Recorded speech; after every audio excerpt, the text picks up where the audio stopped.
Good morning, everyone. I have 9 o'clock, and this is the Senate Education Committee.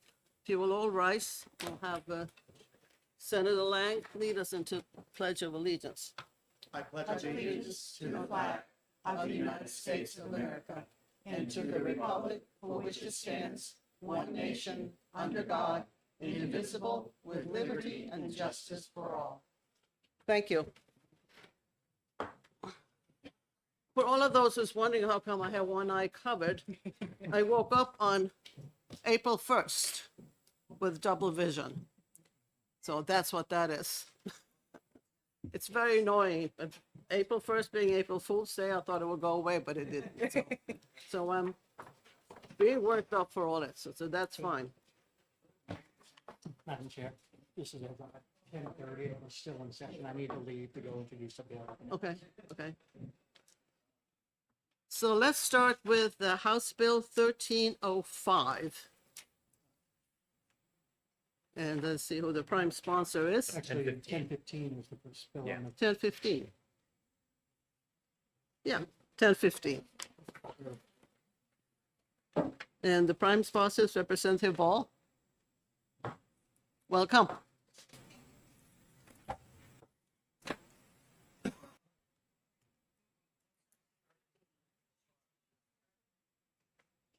It's 10:15. She did. 10:15. I said 10:05, but then I changed it to 10:15. Good morning. Thank you for allowing me to speak today as I introduce House Bill 1015. It's a House bill related to literacy. My name is Lori Ball. I represent District 25 as a state representative that's in Salem. Just to give you a little bit of background, I'm currently a retired teacher. I was certified in New Hampshire in 4 areas of education, including elementary ed, special ed, a reading and writing specialist, and an emotional behavioral specialist. The reason I brought this bill forward, the change, is really just to refine the current bill as it's written. I'm sorry, I'm just going to pull that out.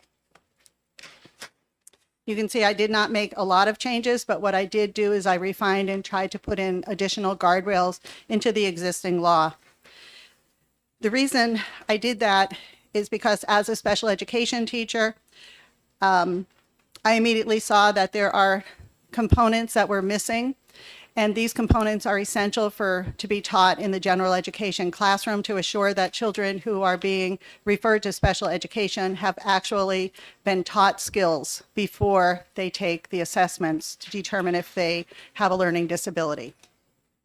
Currently, in New Hampshire, we have 48% of our children below proficient in reading, 58% below proficient in math, and 62% below proficient in science. So this is an essential bill in order to help these children to learn. As a special education teacher, I know that the best way to do that is through explicit systematic instruction in all the 5 components of literacy.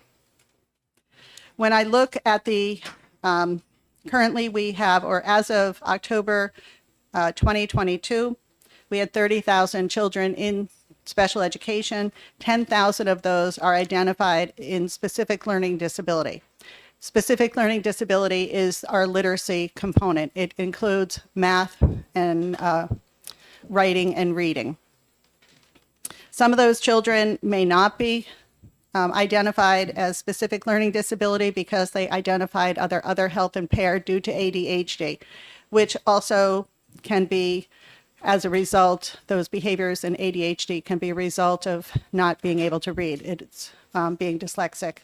Some of the other children could also be identified under the emotional disabilities, and those children would not have qualified for specific learning disability because behaviors got in their way of learning, but they could still be dyslexic and in the non-proficient area in reading. So what I did was I looked at how do we assess children for special education. And some of the components that are no longer taught in the classroom, such as spelling and such as grammar and mechanics, they are assessed in those. and I did bring, and I'll have to send them to you via email.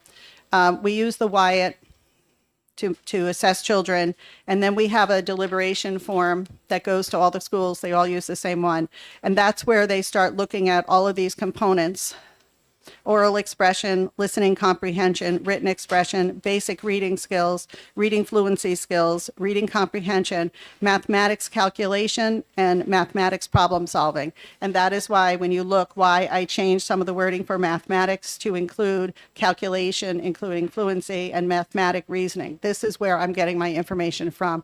I'm looking specifically at our special education, the federal guidelines that we use. And I believe that as a state, we need to align those two. As I said, make sure children are being identified because they are unable to do a skill, not because they were not taught the skill.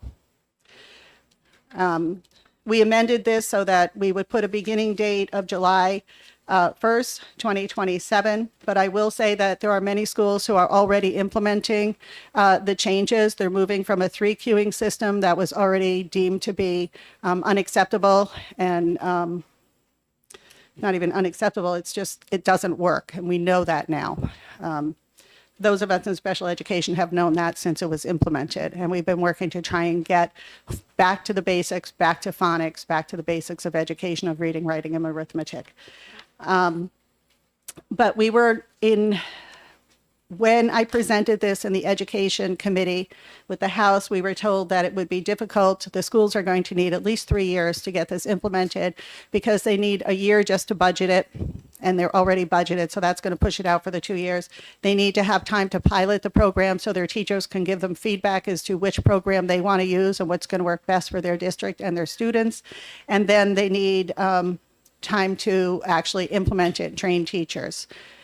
This is a perfect time to do this because since the old system was debunked, the old reading system was debunked, a lot of the districts are now looking to change the reading program and to change the way they teach reading. So we just need to provide the guidelines for them that as a state, we expect that this will be included in the reading programs. Thank you. Thank you. Any questions from the committee members? Senator Lang? Senator Fenton? Thank you for being here and taking my question. I just want to, I'm trying to understand this. So you're talking a lot about special education, but I don't see any verbiage of special education in this. Am I missing something? Because I'm speaking about special education to get you to understand the mindset of how children are supposed to be taught in general, and it's not happening in the general education classroom. So my thing is, if we're taking children out of the general education classroom and considering them for special education, then we need to be assured that they had the opportunity to learn those skills that we are going to assess. They needed to learn them in the general education classroom. So it's not above and beyond a special education, and it's not in lieu of special education. It's to assure that all the children are taught the skills that we are going to assess. And that's not happening right now. So we have children who are being identified as having a specific learning disability in reading or writing and math who never were actually taught the skill. So they could do the skill, but they just were never taught the skill, and they don't need specialized instruction to learn the skill either. So what I found as a special education teacher, because I was also the reading and writing specialist, many of the students, and I was also the emotional behavioral specialist, so many of my students who are identified with emotional behavioral disorders or with OHI or with specific learning disabilities, is that they would come to me and I was implementing what we would call tier 2 interventions, which is really meant to happen in the general education environment. So I wasn't doing a specialized instruction for them. I wasn't doing, I would have to name off like LIPS or any of these other more intensive programs. I was doing what should have happened in reading intervention or in the general education classroom. Did that answer your question? A little bit. Follow up? Okay. And thank you for taking my next question. You said they're already moving towards this program, and this is being implemented in 27. Do we need the bill if they're already moving towards it? I'm misunderstanding what. Sure. When I say So they're already moving, I can tell you that right now in Salem, my grandchildren are in the elementary school right now in Salem, and I know that they are piloting the Wilson program, the Foundations program there. So Salem is already accepted, or as most districts have and most across the state have accepted, that the Fontes and Pinnell or the Lucy Calkins or any of these 3-tier programs have been debunked. And so they know that they need to switch. The whole movement across the country is now to go back to the basics, go back to teaching phonics, and you do that in a systematic, explicit instruction. So that's why. And we also, last year, we implemented screening for dyslexia last year. So that's already in place. So we can identify the children, then we can move them into the tier 2, which would be a general education intervention. Sometimes it's called response to intervention. Different school districts called it different things. But it all should happen at the general education level, and only those children that need actual specialized instruction should be coming to the general education or coming to special education, getting identified. So we could have a lot of children, when we assess them, we can say, okay, yes, they have a disability, but they don't need specialized instruction. So therefore, we don't take them in special education. They're pushed back to the general education, but then they're not getting what they need there either. So this is why we need to push the systematic explicit instruction. We need to cover all the aspects of phonemic awareness, phonics, fluency, comprehension, and vocabulary needs to get back into the general education classroom. As I said, right now, in 2017, they stopped, in a lot of general education classrooms, stopped teaching spelling. So that means children are not learning how to encode words, they're only learning decoding. And previous to that, going back to probably 2010, I remember a teacher coming up to me, and I was in special ed, and one of the language arts teachers in the 6th grade came up to me frantic, and he said, I don't understand. I'm being told I can't teach grammar and mechanics, and if I can't do that, how do I tell kids where to put the commas? And so that has been eliminated from many school districts. So that's what we're trying to get back to, is go back to actually teaching the basics of reading and writing. Did that answer? It did, thank I you. hope so. Thank you. Anybody else a question?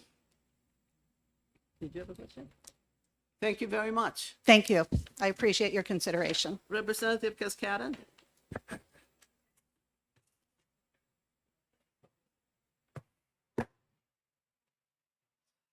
Good morning. Morning. Thank you for hearing this bill this morning. Well, my name is Corinne Cascade, and I'm a representative of Coos District 5. I bring to the table over 45 years of experience as a teacher, a school principal, and a superintendent. And I actually added and worked in a bipartisan way with Representative Ball to create an amendment, which is 1106H, that passed the House. This was a bipartisan bill, and it was amended by 2 professional educators. So I encourage you to listen to people who have experience in the field.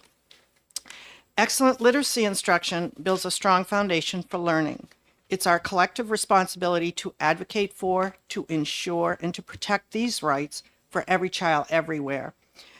Passage of this bill will provide continuity and consistency in the execution of teaching reading to all our children in our public schools in an explicit and systematic approach. The National Reading Panel research findings were that 5 essential areas must be taught. It's phonemic awareness, phonics, fluency, vocabulary, and comprehension.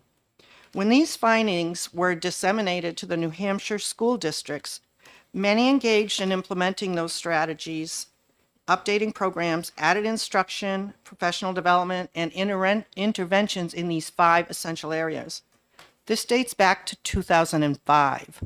So I was an elementary school principal of 3 different elementary schools, and we implemented these 5 components with lots of professional development and lots of support. And we were able to buy the intervention kits, and we saw success in the percentage of kids that improved in literacy. And understand that in any classroom, 80% of the kids, no matter what you do, are going to get the instruction in the first round. Another 15% are going to need maybe another 30 minutes a day or another explanation or some sort of review. And 5% of those kids will need intensive intervention. So it has to be in a tiered model. You will never get a class of 25 students in second grade 100% reading at grade level. That's just not the way kids are made up. Public school teachers know teaching and learning. We need to let them carry that out. This bill can ensure all New Hampshire children are afforded reading development and instruction that's delivered in a manner that meets their individual abilities and their individual needs. This bill needs to leave local control in the hands of the district. It sets expectations as to what the skills the state of New Hampshire feels every student should have to be afforded the best chances of being successful.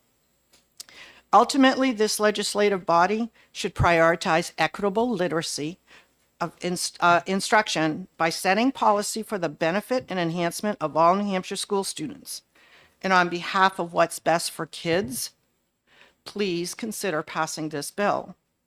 And I can add also that since 2017, there has not been the leadership to continue teaching these 5 components. And school districts are now a little bit more scattered. But I can tell you that the Claremont schools, Franklin, Berlin, in 2005, 6, 7, we were all engaged in this practice. And then it went by the wayside, and it works. And I think it's important that as a state, we set the priorities without listing a bill that has multiple directives, multiple demands, so much additional work for teachers. Let's face it, they're already teaching reading. Chances are, well, I hope that they are teaching comprehension, fluency, vocabulary, some phonemic awareness, and hopefully if they've given up phonics, they need to go back to it. So the idea of doing the 2027 deadline was to give schools time to prepare over that 3-year period, should you pass this law, so that they now can start getting their professional development on board for that piece that they might not be incorporating in their day. And it allows for purchasing of materials, which they would do in a 3 to 5 year cycle anyway. So it gives them time to phase in. And it may not require a brand new basal program, but it may require supplemental programs for those interventions. So it allows time, so it's not viewed as another unfunded mandate. And God knows I've experienced many of those. And it doesn't require additional certification for teachers, because elementary teachers who certify K to 8 or K to 6 or reading writing teacher or reading writing specialist, all teachers need to pass 2 exams in their 4-year prep program, right? The Praxis 1, basic reading and math skills, the Praxis 2, which is specialized in contact. But these other teacher licensing areas require them to take foundations of reading, and that has been required in their licensing since 2014. So it's not that they're not qualified, but it's putting that policy in place, having the right leadership at the top, and getting all our public schools in the same place. Thank you. Questions from the committee members? Seeing none, thank you very much. You're welcome. I've submitted my written testimony to the clerk. Representative Popovich, He's not speaking. who is neutral? Okay. I think I just signed. You don't want to speak, you just, okay, fine. Yeah, she's done this. That takes care of anybody who would sign up to speak. Is anybody in the audience wishes to speak to this bill? Seeing none, this ends the hearing on House Bill 1015.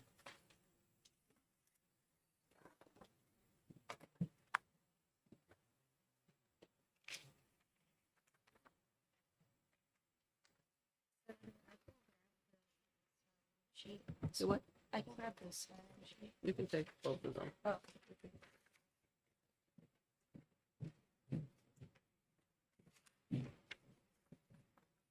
Next, we have House Bill 1298. And the prime sponsor is Representative Cordelli.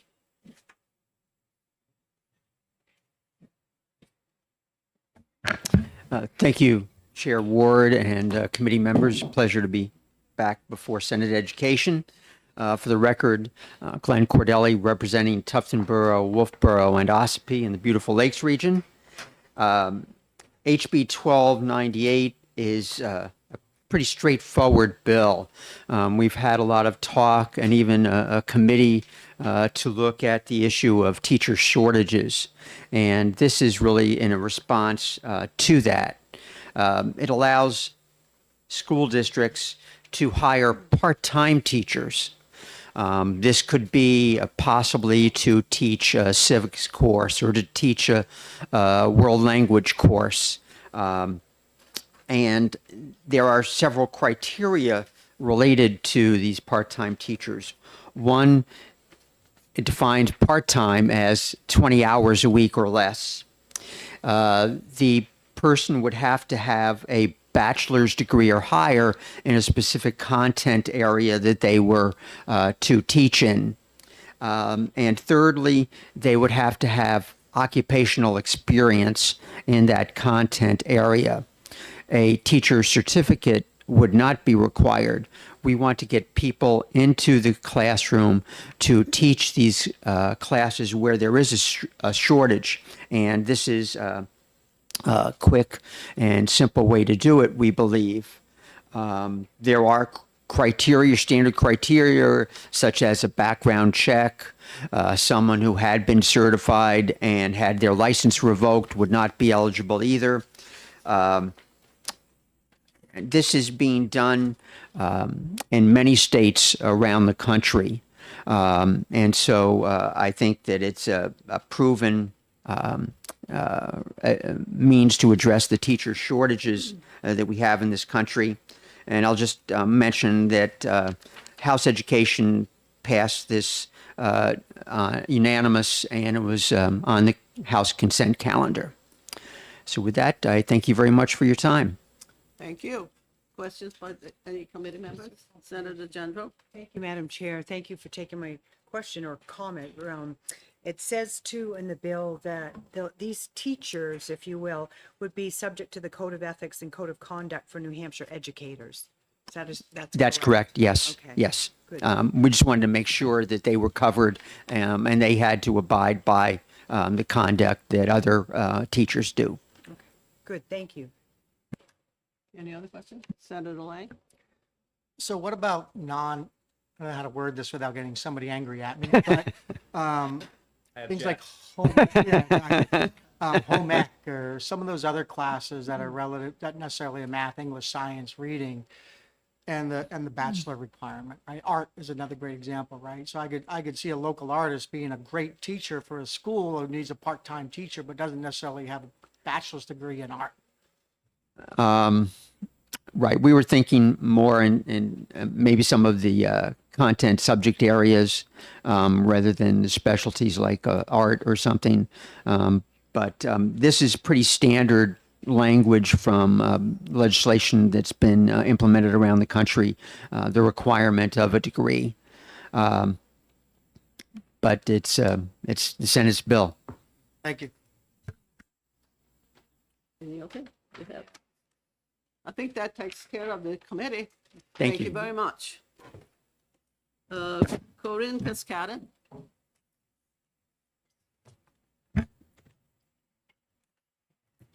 Thank you, Madam Chairman. I cannot impress upon you enough to not approve such a bill of part-time.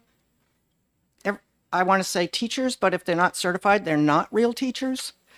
I think certification of a professional educator should be very highly valued in New Hampshire. I can tell you that the law also has provisions, as Senator Lang explained in a scenario, if you needed a family consumer teacher, or that's what we call them now, all right, and you have somebody who might have been a former restaurant or business owner, there's already provisions that a teacher who is somebody with a bachelor's degree can teach less than 50% of their day uncertified. And if they want to stay in that field, then they need to get on a plan which gives them really up to 4 years to get licensed if they wanted to. So there are already provisions in the law for those types of emergency situations. but I think you are doing the system just injustice. I mean, you wouldn't go to your dentist and expect somebody who just wants to do your root canal. You want them to be trained. You don't go to any other service, right? Don't you do your homework and say, okay, what's their experience? Even part-time, uncertified, this is not going to affect the teacher shortage. And really think about it. What I just spoke about is the value of teaching literacy. We don't want just anybody teaching literacy. We want qualified teachers. So I can't impress upon you enough to not ever put the rigorous standards that New Hampshire has always known down to uncertified staff to teach our kids. We want New Hampshire to be better. We shouldn't care about what language is in other states. We should care about New Hampshire and New Hampshire's kids because we've always put them on a pedestal, from my experience. Maybe not everybody does, but I value our kids tremendously.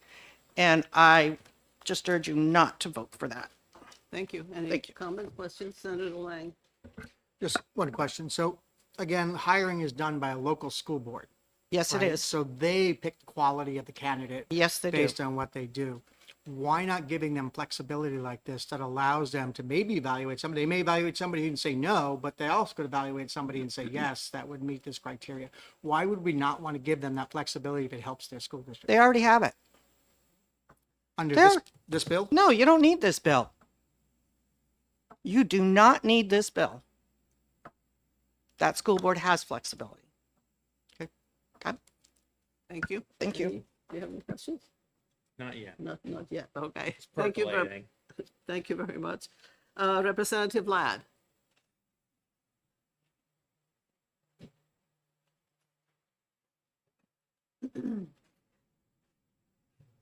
Good morning, Madam Chair and members of the Education Committee from the Senate. I had not intended to speak on this bill, but I'm here and I want to clarify some important points. Yesterday, I attended the Career Technical Education Advisory Committee Council over at Concord High School. We had a number of folks in there and we were talking about certification and skill preparation for the job. And here we are again talking about certification here again and using that as a barrier to providing skilled and knowledgeable folks in our classrooms. Now, let me start from the very beginning. You should have in front of you the amendment to this bill, 1127H. That is a change of this entire bill. Now, I participated on the Teacher Shortage Committee, which worked this last summer, and we recognize there are teacher shortages in this state in specific areas. I don't have to go through those areas again. I think you're very well aware of those positions. What this bill does, it talks about part-time teachers and adjunct authorization, not certification. We're talking about authorization here. And we're talking not 30 hours a week. If you divide 30 by 5, you can see a person could possibly teach all the classes all day long and for the entire week. It's been cut down to 20, and it mimics states such as South Carolina. So it's a part-time position, it's authorized, but going further, as Representative Cordelli had mentioned, we're requiring a BA or higher. Now, one of the problems which we're encountering is we have professors coming down from the community college system teaching in our schools in concurrent dual enrollment. They're not certified. So technically, they cannot teach in these classrooms because they have maybe a doctorate, they may have a major or a master's in a specific area, but we have teachers that are not qualified to teach mathematics on the college level. They don't possess a master's. These people come down and we're putting money in the budget to do this and working with the chancellor over at the community college system to do this, but they're running into this roadblock. They don't have teacher certification. So going further, it requires that you have a major in the area or have experience in the area, 5 years in that area.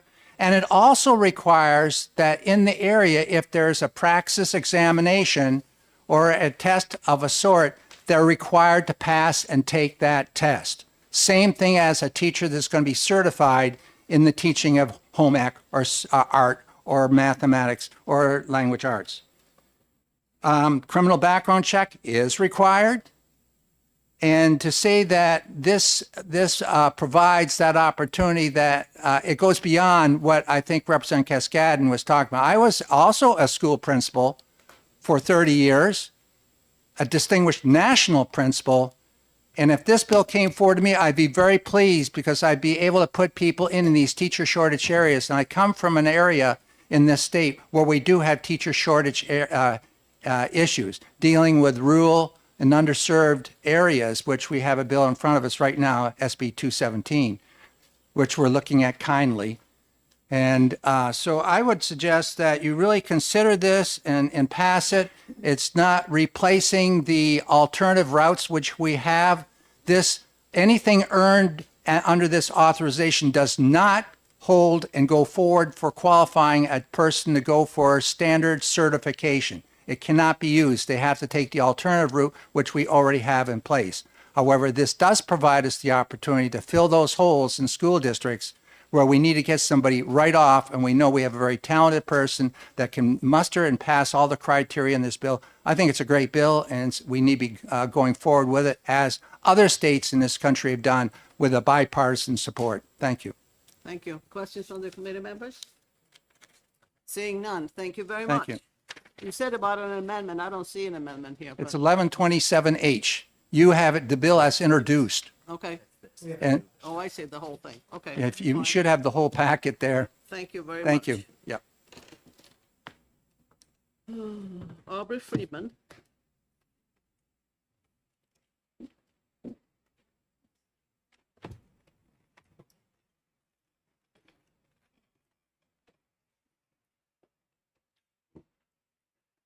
Madam Chair, committee members, Aubrey Friedman, I live in Bridgewater, private citizen. I speak in support of this bill. We have a problem with a teacher shortage. I'm in SAU 4 up in Newfound, and teachers are always coming and going. They can't fill positions. They're always having them empty. So this is a creative way to bring in people who are qualified. They have real world experience to solve the problem. And by the way, I think actually for the students, it would be more interesting to have somebody who's worked in the outside world and not just be a teaching professional, somebody from the real world. Would be more interesting, and it might motivate students better. So that's an added little thing of just not just getting the bodies in there to teach, but I think it'd be more interesting. As mentioned, it's already got the safeguards about the criminal background check, and have to follow the professional rules of conduct and ethics and all that stuff. So it's got safeguards, the same as regular teachers. And I say just because somebody doesn't have a teaching certificate doesn't mean we don't have qualified people that can pass on knowledge that they've learned over the years to the younger generation. I say let's utilize these people who have these skills, and not all learning is from that certificate, from teaching schools. So let's use them. I think it's a win-win for everybody, and that's why I support the bill. Thank you very much. Questions, comments from the committee members? Seeing none, thank Thank you. you. Brian Hawkins?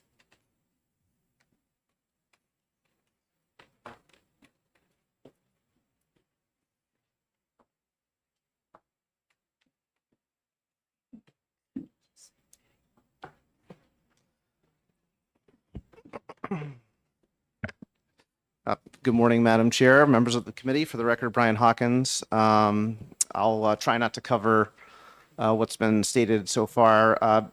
Right now we are not in support of this version of HB 1298.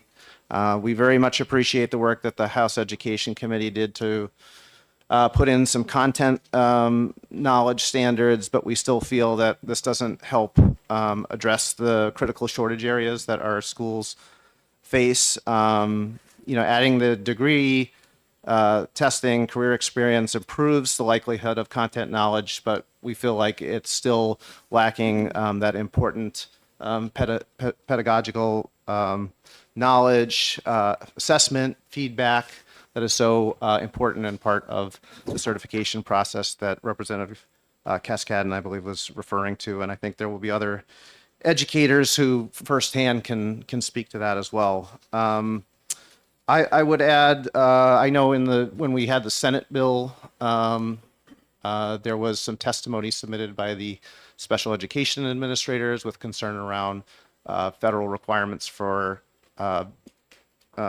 special education requirements. I'll confess I am not an expert in special education, but I urge you to take a look at that because I think those comments would still apply here. The other concern, 20 hours, is that enough time really to gain the feedback and assessment that somebody who hasn't gone through a teacher prep program would be able to receive. It was mentioned earlier that there are alternative certification where plans can be built for this. If you're talking about somebody who's coming in for just a class, it's hard to do that. The adjunct model, I don't think, has the same kind of application in K-12 as it may in higher education. The teacher shortage committee was mentioned a little earlier. I don't recall this as being one of the recommendations from that committee. But there were other recommendations I think that were important, and we would urge the committee to first address those, some of those recommendations in order to fulfill some of these shortage areas that schools have. Just skipping through things that were already covered. We've talked about the value of certification. I guess the last thing I would add is one of the couple of the specific concerns on the language.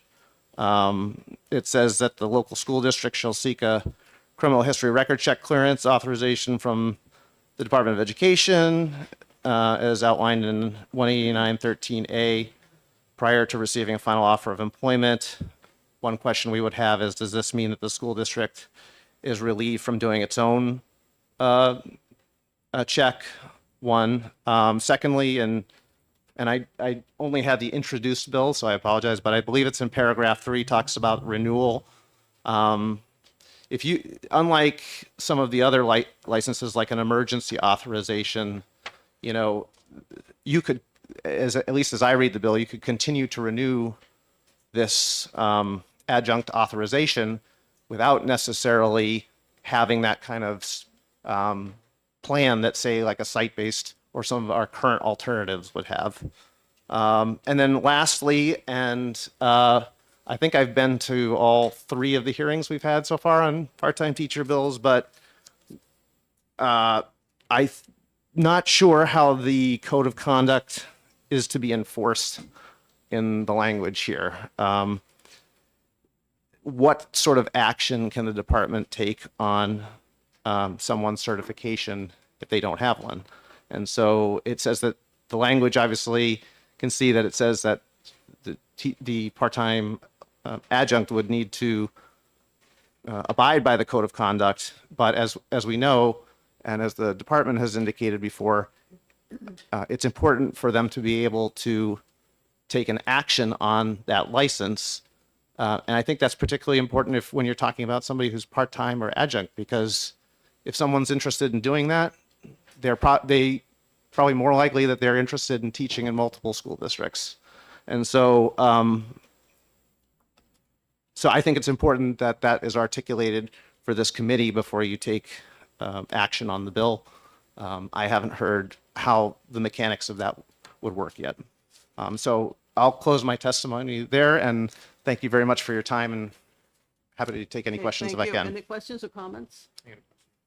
Senator Fenton. Thank you for taking my question. I'm curious about the 5 years of occupational experience. So the Department of Education is the ones that will be reviewing this 5 years of experience. I guess, have they done something like this before? Like, how do they determine these 5 years? I'm just your take on this. Sure. I think the confusing part about that paragraph, as I recall, and again, don't have the amendment in front of me, but was that it was reviewed by the department, and then if the school district or the applicant wanted to sort of appeal that, it would be appealing it back to the department.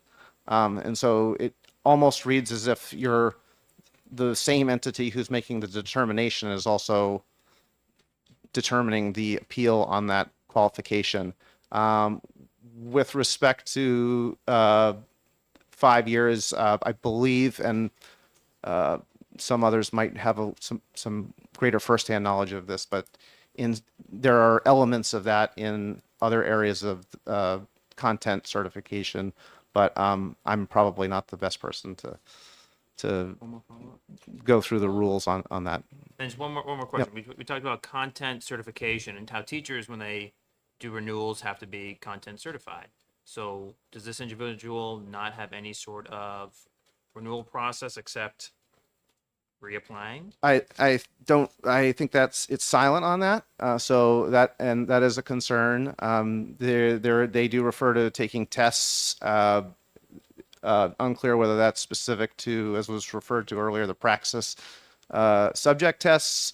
But again, there is knowing, I could be a terrific a computer programmer, but whether I can teach and look for the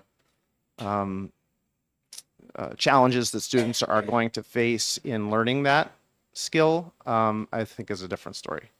Thank you. Thank you very much. Thank you. Deborah House.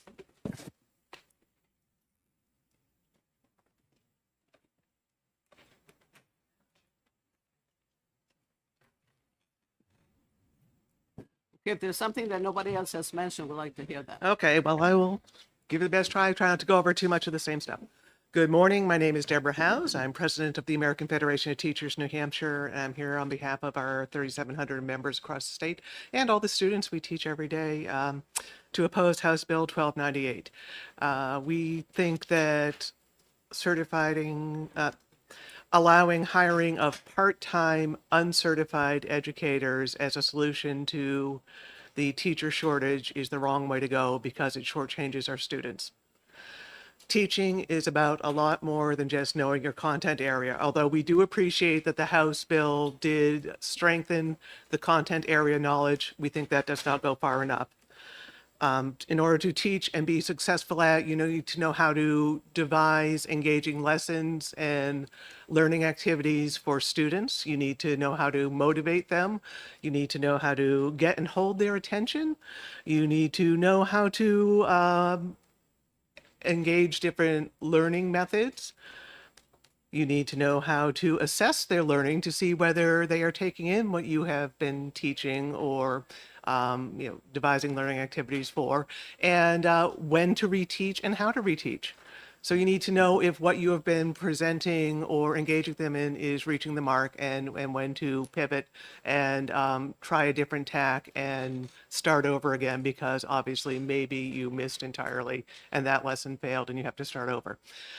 If you just know the academic content, it's very hard to do that because you don't have any of these skills.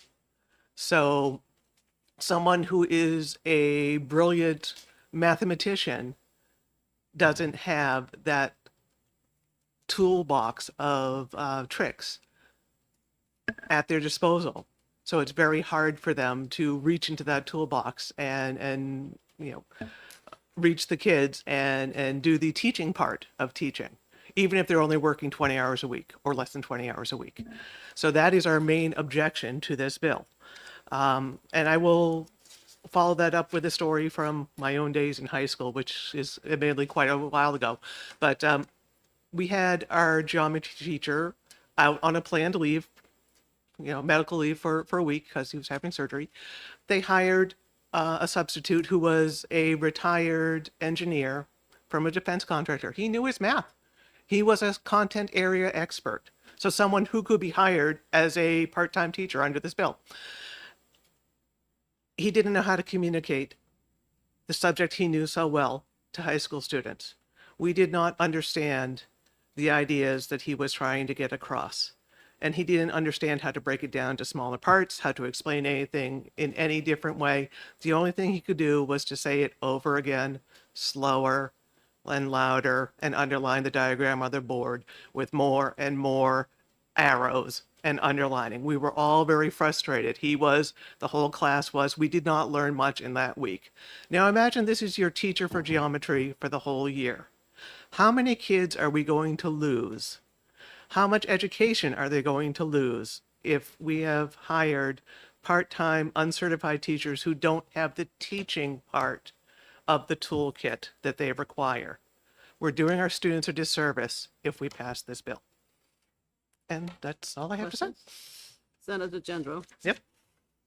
Thank you, Madam Chair, and thank you, Deb, for taking my question. It's kind of a combination question comment, and I have the highest regard for teachers. Especially in these times, I think teachers, administrators are going through things that, I mean, when I was going through high school, I would have never thought of. So even with that realm, and I think of Corrine and she has done a lot of things, and there's a lot to that package. I guess my question would be, would you agree that there are teachers now that are certified that are great with the content, but still can't get the information across to the students? So is that happening now? If there are teachers like that, there are ways to address that within the existing system, and that is something that should be, within your local administration is a place to start, because there certainly are ways to address any sort of communication deficiencies through your professional development plans and plans of improvement. But that is not what this bill is about. This is about people who do not have the toolbox of skills you need to teach, and there's nothing in this that would even require them to try and acquire those skills. So someone who is a certified professional should have those skills. Someone who is on any of the alternative or emergency plans is supposed to be acquiring those skills as they go along, as they are getting certification. And if you have someone who's in the field who doesn't have those skills, then their administration is supposed to be putting them on a plan to get those skills, or they should be working to eventually have them find a new career. And that's how it should be working. That's the way the system is designed. Follow up? Yeah. So I guess I'm picturing too, that with part-time teachers or those that are sharing. There's nothing in that bill that requires that kind of feedback. There's nothing at all. It's totally silent. It does not say that. And again, how much time are you going to lose? Is it okay to have, a student's, senior year be totally wasted? Can we waste kids' education because we want to experiment with having part-time uncertified teachers? I guess it goes back to trusting our administration. First of all, there would be a vetting process, and then I would imagine that because this would be kind of a new concept, that they would pay closer attention to this, and that there would be something in place where they could say, Mr. Smith, thank you for your expertise, but this isn't quite working out the way we had hoped. I would have to say we'd have to trust our administrators, because it's our children, it's our students that are most effective. You are right on about that, and we wouldn't want them to be adversely affected in that way. So it goes back to, I think, can we trust our administrators, our school boards, our principals enough to say, hey, you know what, let's think outside the box. And I'm going to say it's so important, we cannot add another element that can put our students at a disadvantage by saying, let's throw people who don't even have any background, any knowledge of child development or how learners learn, or any of those required essential tools for teaching into the mix of teaching. Let them come in as guest lecturers. Let them come in as special artists in residence. Let them bring their special skills in, or bring them in under an alternative certification. We already have many paths. We don't need this bill. That's all the entry I get from me. But thank you so much for this debate. I appreciate it. Did you have a question? Okay. I have a very short question. Yep. It seems to I'll me see if I that have a short answer. if you are hiring an adjunct, whatever, it's the responsibility of the person hiring to do a quick assessment of their communication skills. And it seems to me that should be part of the process. And for example, you said if a teacher is failing in their communication skills and cannot explain to the students what he or she is trying to give them, you have the plan of taking that teacher and maybe teaching her and showing him what they need to do in order to improve their communication skills. And it seems to me if you have a valuable teacher, part-time adjunct, whatever, that you could do the same thing in order to be able to use the staff that is available to you. So that's my comment. One would hope that administrators always had that amount of time to thoroughly vet everyone. It takes time to look Yeah. at it a different way. One would hope, but it doesn't always work that way, especially when you're trying to That's fill true. That's spaces and school is starting next week or has already started. So one would not want students to be disadvantaged by a last minute, we have to fill this space. It really, my concern is that you would have students with an expert in front of them who just does not know how to teach and doesn't have any skills and any support to get them. Thank you very much. that's We my concern. appreciate your input. Yep. So, thanks. That takes care of 1298.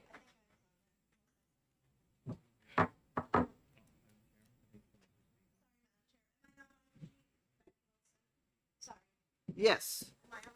You could. You didn't check off. Did you want it to speak? But you may. Well, I would be happy to. Okay, go ahead. If that's all right. I'll be fast. Good morning, Madam Chair. I apologize for messing up your schedule, and thank you for members of the Senate Ed Committee for hearing our testimony.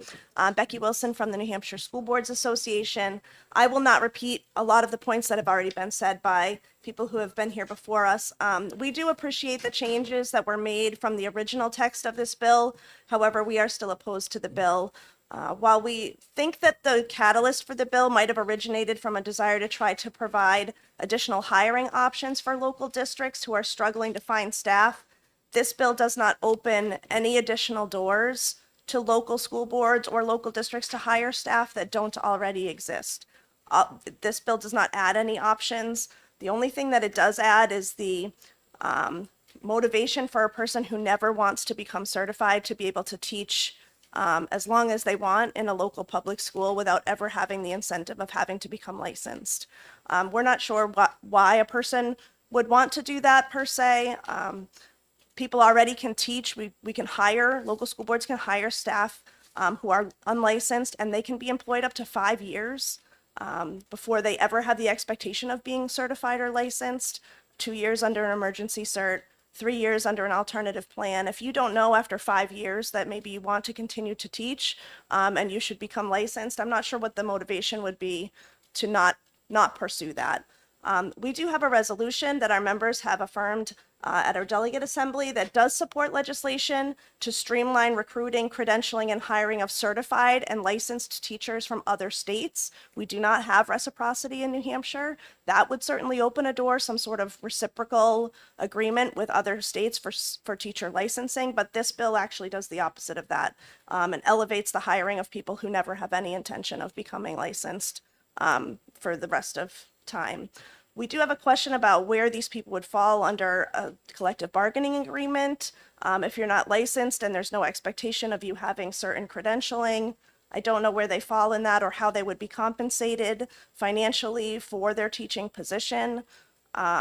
We have heard that people have had a hard time finding CTE teachers because people who work out in the field of CTE in the business world want some sort of parallel salary in the school district, and that's not usually possible. I don't know if that's the true intention of this bill, to try to get those people to be able to do those things, but we have not heard, even through all of the teacher shortage committee, that there are a group of people who are not licensed who are trying to work in our schools and can't get in as teachers. We've not heard that at all. So I'm not sure what problem this bill is really addressing. while 20 hours is less than the 30 hours from the original bill, that's still a pretty significant amount of time. That's 4 hours a day. If you have a 1 hour block and you have 4 blocks in a day, you could easily see 100 students a day in just one district. And to have an unlicensed professional in there trying to implement, quite honestly, curriculum and programs, a lot of which have been generated from this legislature with specific pedagogy, specific expectations to be able to accommodate students with special needs in the general ed classroom, all of these other sort of soft skills that I think you've heard other people talk about. That is a lot to ask of a person who has never had any teacher preparation at all. And there's no expectation that they ever will have any under this bill. So, you know, in terms of interventions, behavior plans, especially at CTE centers, we have students who are very good at hands-on learning, project-based learning. CTE is their best place to be, but a lot of those students have other things that also come along with that, where they might need some additional accommodations. There might be some behavior management. There might be sitting in on certain special education meetings as a general ed teacher that you would be asked to do. And these people, while they may really enjoy the content area, may not understand the real breadth of what they're going to be asked to do once they are in a program that requires them to be the first educator in that program. And we share the concern that we understand that we would tell these people that they would be held to the code of conduct, but I'm not sure what the department can do if they violate it. We have lists of people who have their licenses revoked or who have surrendered their licenses. What are these people surrendering or having revoked? Because they don't have anything, nor do they ever have any expectation to get something. So I'm happy to try to answer any questions. Questions from the committee members? Senator Gendro. Thank you, Madam Chair, and thank you for taking my question. I can almost picture this type of teacher, if you will, that would be maybe retired or semi-retired, and they probably would be in a profession, anything. You know, I'm thinking about in my own life. I grew up in a real estate family. Would I love if I found out that there was a program for investing in second homes or fixing and flipping or something? That wouldn't I love to jump in and to be able to share with those students my own life's experience? Or if they were having, if there was fear of public speaking, you know, I'm a certified Dale Carnegie instructor, to be able to jump in and say, this is how you can overcome that fear. But I wouldn't want to have a full-time career as a teacher in a high school or elementary school. But, you know, nearing retirement, that I would love to be able to give back some of the knowledge and the experience that I would have. And I could almost picture a lot of folks in this scenario that would love to do that. And what comes to mind, there's a gentleman, he's a mechanic that lives in my district, and he is sought after. He's not certified, but I tell you what, he is an amazing mechanic. And the students that want to follow that path for hands-on, the CTE, request him. And he's teaching, he's doing a program. Never been, it's never been a problem. So I'm thinking, are we excluding a lot of amazing learning opportunities by, I don't even know the word, maybe concluding or turf wars, maybe? I don't know, because and I'll give you another example. When I was teaching at White Mountain Community College, I had since got my master's degree because that was one of the prerequisites. They were so hard up for instructors. They asked me if I'd be willing to teach microeconomics. I didn't know anything about microeconomics, so I did a deep dive search and then I started teaching. Then it was macroeconomics, and then it was business law. I'm not an attorney, but I was willing to research enough and to teach. The final one, though, was when they asked me to teach pharmacology. And I said, that's where I draw the line. That's where I draw the line. But I'm just thinking if we could tap into some of the rich, even in my own district, I think of all these folks that are rich with experience and knowledge and would love an opportunity to pass that on. I mean, I don't know if there's a question in there or not. I was but going to say maybe thank you for your the thoughts? question. I appreciate all of those sentiments, Senator. What I would ask is for you to picture those same people having to complete report cards for 100 students every quarter or every trimester, and providing formative and summative assessments, sitting in parent-teacher conferences, sitting in an IEP meeting to relate what kind of accommodations and modifications they've made to the general ed curriculum so students could access that. Having those people participate in professional development at the district level. You just heard in the previous bill to teach evidence-based reading instruction because that could be what they are required to do as part of their teaching load. Just because they are part-time does not opt them out of all of the mandatory trainings that educators have to have: suicide prevention, active shooter, safety drills, stop the bleed, all of these other mental health training. Would those people be willing to do that for an undetermined amount of time and take on the primary role of being the educator for over 100 students, regardless of the level, and be able to implement a lot of the legislation that comes out of this committee and the other legislative committees per se, and without any expectation of ever having to have teacher preparation? Follow up? Follow up. Would that also be vetted out at the initial, because I'm picturing this interview process, and if somebody were to say to me, well, do you realize that with this 20 hours comes this, and this? Are you still interested? I would. Yeah, maybe I would be. Well, you know what? Maybe not. Maybe it's a little bit more than what I had expected. So again, at that initial assessment, okay, you're very qualified in this because you've done this, but also with the package comes this. I just keep going back to our administrators, our school board. If we truly have a teacher shortage, let's think outside the school. Let's Thank you think for- outside the box. Thank you for the question. I don't believe that the teacher shortage committee found that there were groups of people with content knowledge who were unable to find a way to impart that knowledge as part of the education process that we have now. I don't think that this bill would address that. The people that you're talking about, or yourself as well, if you wanted to come in and work collaboratively or co-teach with the teacher who was teaching those classes, I feel strongly that there are a number of districts that would probably be very open to that. And the reason that that might work is that you could provide some additional real life content knowledge, but there would be a licensed certified educator who would ensure that not only would the students be getting what they need from an education standpoint, but you would also be protected from understanding all the education laws and what your roles are as an educator. And they would be able to work collaboratively with you so that nobody would be at risk and everybody would get the best educational option that might be out there in that situation. Another follow-up question? Yeah, I know, another one. Don't most teachers now already have like a para or someone else in the classroom to help them? Thank you for the question. Every district handles support staff differently, and they are in classrooms for different reasons. I often say, if you are a kindergarten teacher and you have 25 kindergartners and it is winter, you probably need an extra set of hands for recess, because putting 25 kids into their snow pants and getting them out the door before recess is over is an important way to have more help.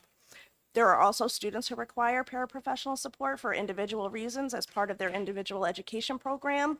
Those people are there for one student, not the entire class. So if it's just about extra help or extra hands, that's a completely different process. But again, those paraprofessionals are also licensed and certified, the majority of them, as a Para 1 or a Para 2 certification. They're licensed through the department for a reason, and that's for safety of students and to make sure that they meet certain criteria. Thank you. You're welcome. Thank you. Senator Fenton. Thank you. It's been a long testimony and great testimony, and I want to thank my colleague for her comments. I have mechanics at my business, and I have some wonderful mechanics, but they cannot teach younger mechanics. They're experts in their field, knowledgeable about everything, but they do not know how to educate that next person coming up. And this is a mouthful. Educators are educated to educate, right? And that's what the crux of the issue is here, is that I coach my son's t-ball team, and I was really good at baseball. But there's like 10 of these little kids zipping around, and it's tough to coach them. I don't know how to do that. I can teach them how to hit the ball, but educators are taught how to do this. And what this bill is saying is that because you're an expert in your field, you will be an expert at educating our children. And it sounds like that's a gross understatement. Is that your assumption of this bill? Thank you for the question. I think that if the intention was to ensure that part-time teachers had a certain level of pedagogy and teacher prep, the bill would be focused on teacher preparation for part-time employees. It would not be focused on not asking people to become licensed or certified. The pedagogy piece of educating, I think, and to many people's points, when the local school board is approving people, they are looking for content knowledge, but they're also looking for educators, people who can fill the many other aspects of educating that is much different than just providing content knowledge. Educators have lots of ways to pull in community members and resources from the community to try to give them additional experiences from the field if that's something that's important to them. It doesn't mean that that person needs to be in front of hundreds of kids per week, potentially for an undetermined amount of time. You can already do that if you really feel strongly about it for 5 years. Thank you. You're welcome. More questions, comments? Thank you you. very much. You certainly have opened up a whole new area. Thank you. That concludes the testimony on House Bill 1298.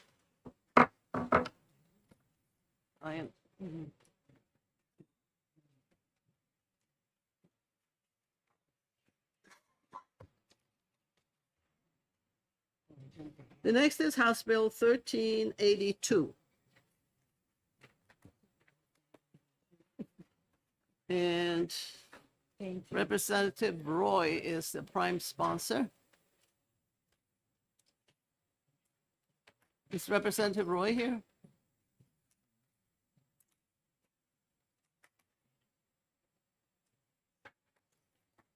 Senator Lang, do you want to move to the testifying table and introduce this bill?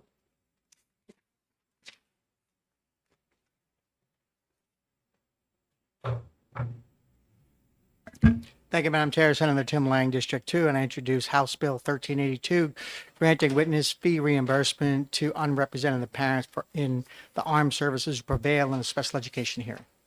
Thank you very much. Now we have Warren Perry Demars.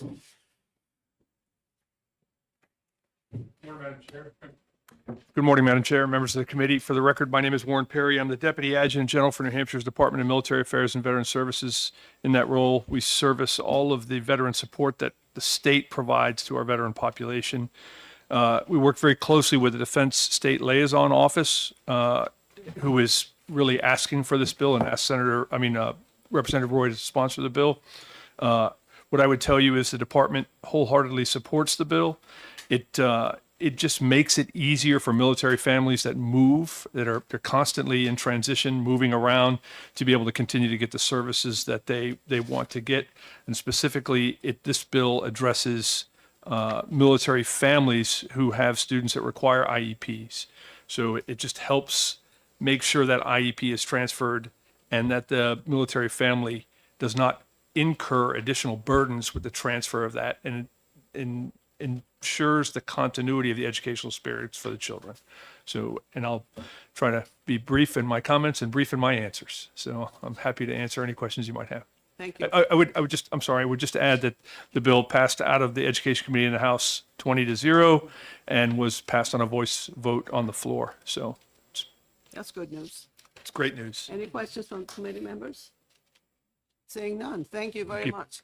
Anybody else in the audience who likes to speak to this bill, 1382? Seeing none, that concludes the hearing on House Bill 1382.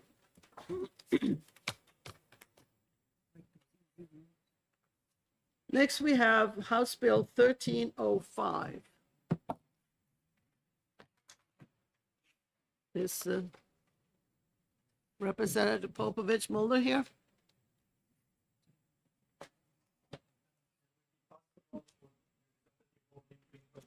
You have somebody else you want to co-represent with? Okay, fine. Go ahead.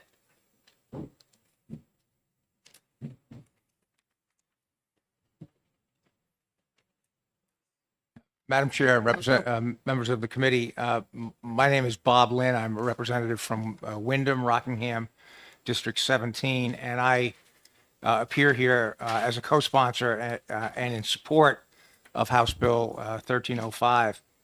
I think it's pretty common knowledge that First Amendment rights generally are under attack in this country, and unfortunately, they're under attack in the places that we really should think is the last place that would occur, which is in academia on our college campuses.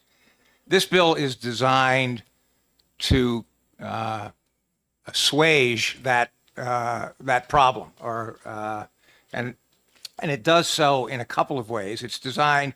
It has two primary sections. One is deals with free speech rights, and the other with free association rights. And then it has a section that creates certain remedies.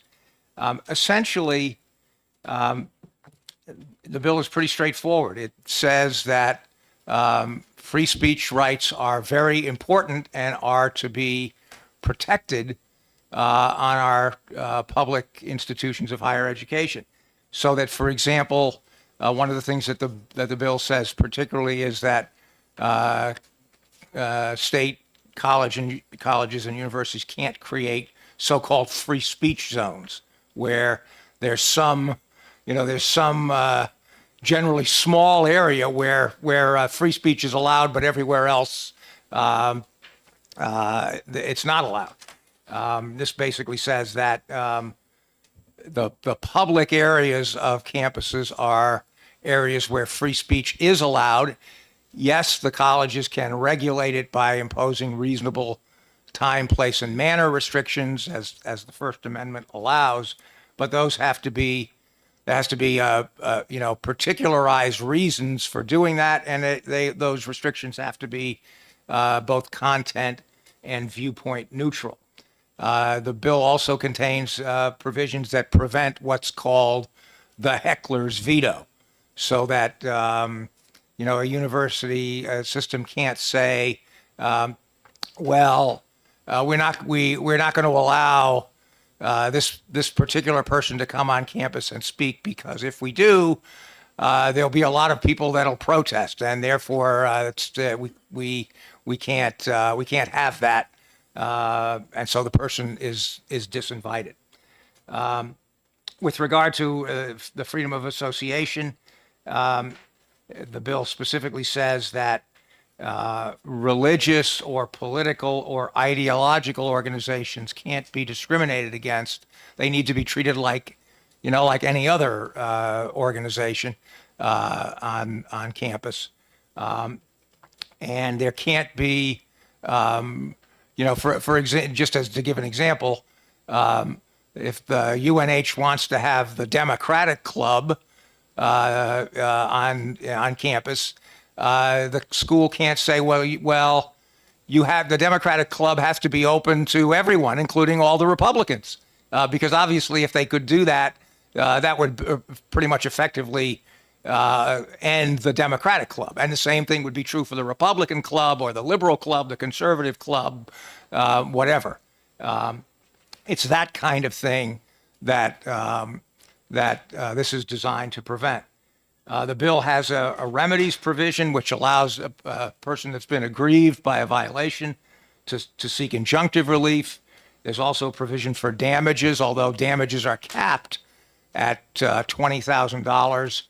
And then there's a sort of cost of living escalator clause, which I think makes a lot of sense. And it also allows for the recovery of costs and attorney's fees. In sum, I think it's a very good bill.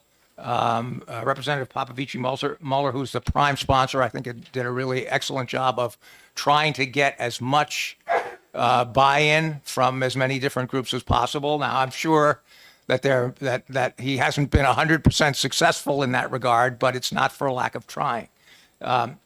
So with that, I'm happy to answer any questions that the committee may have. Thank you. Any questions from committee members? I have a question. Senator Fenton? Thank you for taking my question. You mentioned the Democratic Club could not allow the Republican Club or Republican Club members, but what the flip side of that is, religious groups could deny individuals from joining. Is that what you're saying? I'm saying, for example, it seems to me that the Catholic club, could say that if you want to be a member of the Catholic club, you have to be Catholic. I think that's, if the Catholic club can't do that, it's hard to imagine how the Catholic club can function. I mean, if that's not something that can be a requirement. Follow up. Follow up? Well, I would argue that all religions are open to anyone, regardless of your affiliation. If you're interested in learning a religion, you could join. So I don't see, I'm scared of the intent of this bill that you're denying individuals from being able to join groups. Well, Warren, I think maybe we're not talking about the same thing. If you're saying that somebody who wants to become a Catholic shouldn't be able to join the Catholic club, I think I would probably agree with you that you should be able to do that. But if you say, if I'm somebody that says I absolutely reject all of the things that Catholics stand for, as an example, this is, speaking broadly, but I absolutely reject all of those things, but I still want to be a member of the Catholic club, I guess one might ask why, unless your purpose is to undermine the Catholic club. And that could be applied, I think, to any religious organization. Just one quick follow up. Follow up? But these groups can deny individuals from joining. And if they have if the club has a rule that says that these are the requirements of membership, for example, that you be a Catholic, I think they probably can do that. And I think it would be hard to imagine that it wouldn't violate the First Amendment for a school to say you can't do that. Senator Lang? Thank you for taking my question, Representative Lynn. So heckler's veto conversation we were having. So as I understand, I'm reading the bill on the first page in section 3B. It says that anybody can apply for a permit to hold any kind of event, with the exception of if your event's going to be disruptive to an event that's already been permitted. Is that how you read the bill? I think that's right. In other words, if you're, and I think it has exceptions there. If you're, it sort of says like a minor. If you're going to protest peacefully, that's fine. Right. If you're going to disrupt, other than I think even for that, there's an exception for like a minor, Right. short duration disruption or something. But if you're going to disrupt, then yeah, you can't do that. So from the way I read the bill, I could hold a pro-life rally, and someone who's pro-choice could hold a sign up, at the entrance of coming in, but they couldn't disrupt the entry into the pro-life rally. Is that the way I'm reading the bill? And that person would, and nor would we allow another event at the same time that would be disruptive to the first event. Is that kind of how you read it? Yeah, I think that's right. I mean, I think that if a school were to say, well, we're gonna have a pro-life rally,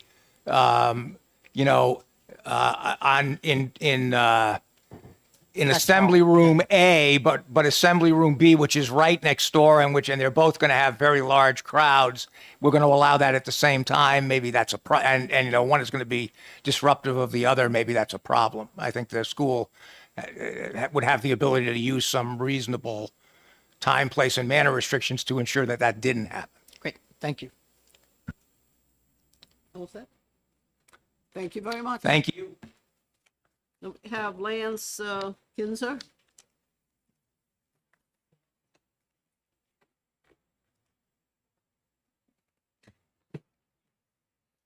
Welcome.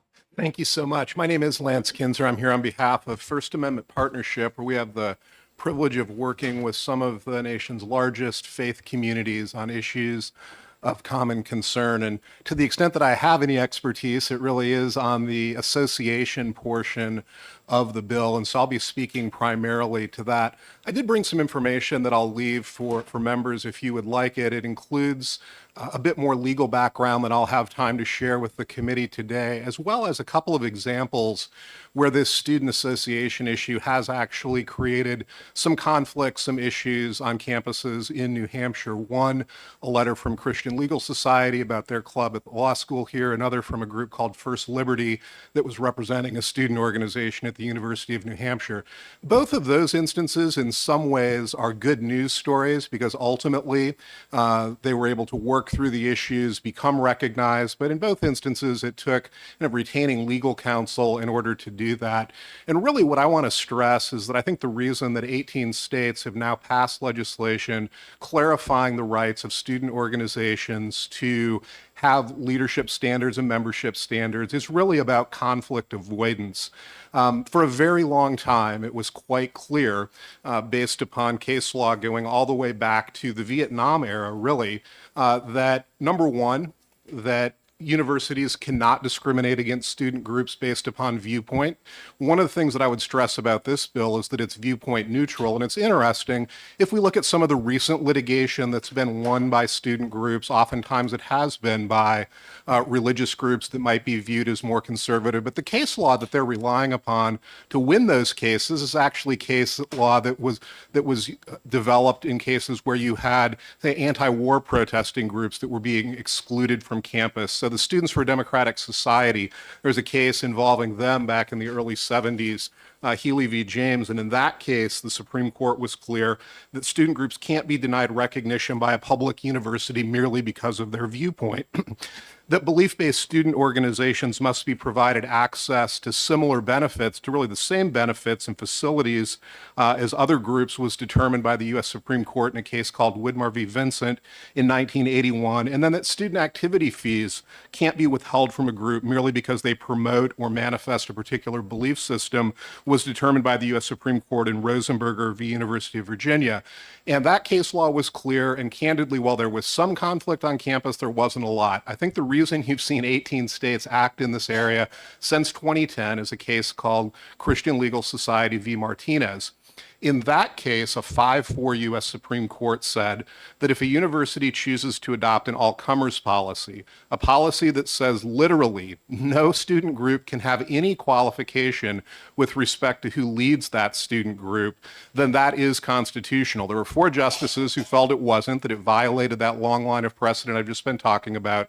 But 5 justices said, yes, under that circumstance, you potentially could place some limits on student group recognition. The reality is that an all-comers policy is extremely unworkable. Almost no university has an all-comers policy or even really wants an all-comers policy because the implications of that are just so difficult for the normal functioning of groups on campus. It would mean that the equality group on campus couldn't have a provision that says you have to support same-sex marriage in order to be president of our group. You'd have to allow someone who opposes same-sex marriage to be president of the local of the campus equality group in order to have an all-comers policy. It's just nonsensical. The problem is that case, CLS v. Martinez, created a fair amount of confusion about the nature of the law that some university has led to circumstances where groups, typically but not always, belief-based groups have been excluded based upon viewpoint. And I want to say this, normally this does not arise, the litigation that we've seen occur. This isn't totally the case, but generally speaking, this doesn't arise because there's a conflict with a student that's being excluded. It more likely occurs when a group is submitting their constitution to the university for approval, and that constitution articulates a particular viewpoint that perhaps someone in the administration is uncomfortable with, or it articulates that we have certain standards with respect to who can lead. So the Baptist Student Association says we want a Baptist to be leading our Bible studies, articulating our message.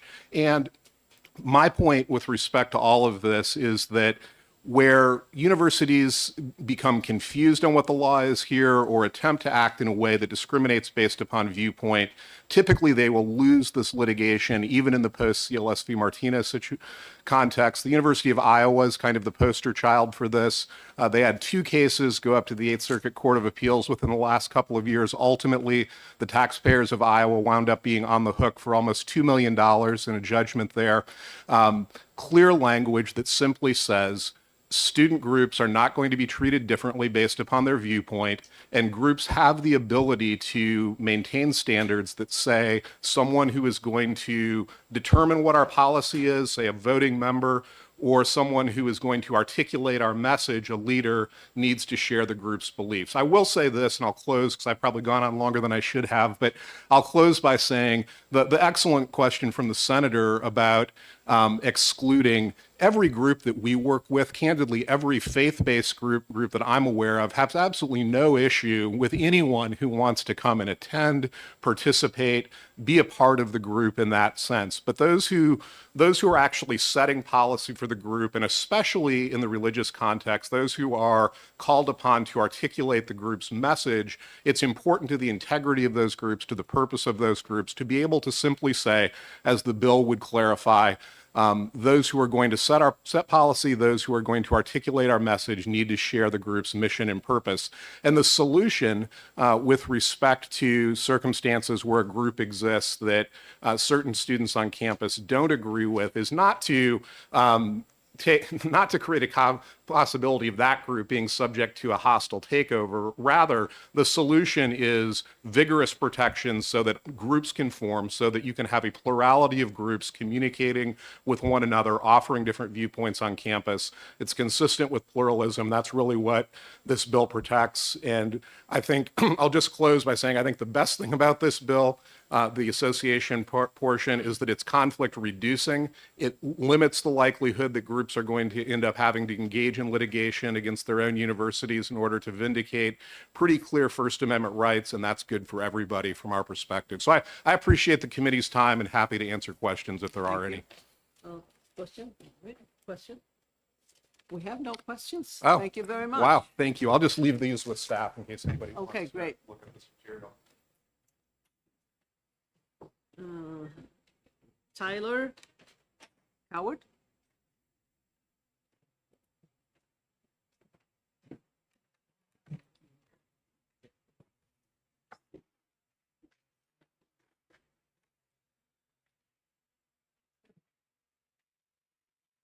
Good morning. Welcome. Good morning, Madam Chair and members of the committee. My name is Tyler Coward. I'm the lead counsel for government affairs at the Foundation for Individual Rights and Expression, or FIRE. And FIRE is a national organization dedicated to protecting the free speech rights of all Americans. And Representative Lynn gave a really good outline of what the bill seeks to accomplish, so I'm not going to reiterate all of those provisions. I will say that these provisions are well rooted in U.S. constitutional law. The standards, for instance, when determining the public forums, the time, place, and manner restrictions, this all comes from bedrock U.S. Supreme Court case law, a case called Ward versus Rock against Racism, determining when and how government actors can restrict speech in public forums, and there's a set test, and this reiterates that test. The point is that this bill does not change the legal obligations of the institutions in this state. It is just reiterating bedrock constitutional law for at least these speech provisions, and just codifying those provisions so the universities are fully on notice of what's expected of them, and students are on notice what the rights are. Right now, the institutions in your state, we at FIRE rate university speech codes. These are these codes that universities use to sometimes restrict student expression. Right now, frankly, New Hampshire is doing really well. The University of New Hampshire is the number 3 rated university for our college free speech rankings. So sometimes we get questions, well, if things are going well here in New Hampshire, why do we need a campus speech bill? The point is that sometimes administrations change, staff leave, they retire, new folks come in, and things can change. We've seen some really great institutions from 6, 7, 8, 9 years ago that were really fantastic on free expression, really turn their back on it. So codifying this now, especially when your institutions have substantially similar policies already in place, and locking those in so they don't change in the future, is really beneficial. one thing about the cause of action, sometimes we hear concerns about the cause of action allowing students to bring suit in court. From my perspective, many states in the country have passed legislation just like this bill, and this has not opened up a floodgate to litigation. What happens is that universities adopt policies consistent with this law, and therefore they don't get sued because their policies are consistent with the law. And the damage cap of $20,000 is actually pretty low compared to some other states. So a student could still bring a First Amendment claim in federal court where damages would be uncapped. So this is actually, I think, from my perspective, helpful to institutions by creating a cause of action that students can bring action if the institution does wind up violating the act, and they can have a forum here in state court. So those are some of the broader points outside of the particulars that Representative Lynn already discussed, and I'm in full agreement with my colleague Lance Kinzer, who just spoke about the student association provisions, and I'm available for any questions you might have. You have a question? Yes. Thank you, and thank you for taking my question. Of course. So, if we didn't have this bill, do students still have freedom of speech? Students have public universities are bound by the First Amendment to the United States Constitution. That does not change whether this bill exists or not. What happens though, and FIRE has been a key litigator along with other groups across the country. Universities, sometimes get things wrong. And they maintain policies and standards that violate their students' constitutional rights. They maintain speech codes that are, facially unconstitutional, meaning that as written, they violate the First Amendment. And then when they apply those unconstitutional standards to their students, that is an as applied challenge, meaning that they applied that policy in an unconstitutional way as well. So yes, students have free speech rights under the United States Constitution. This bill helps clarify for institutions and students what exactly those rights are. Thank you. Of course. No follow-up? No follow-up. Okay. Thank you very much. Thank you all. Mr. Friedman?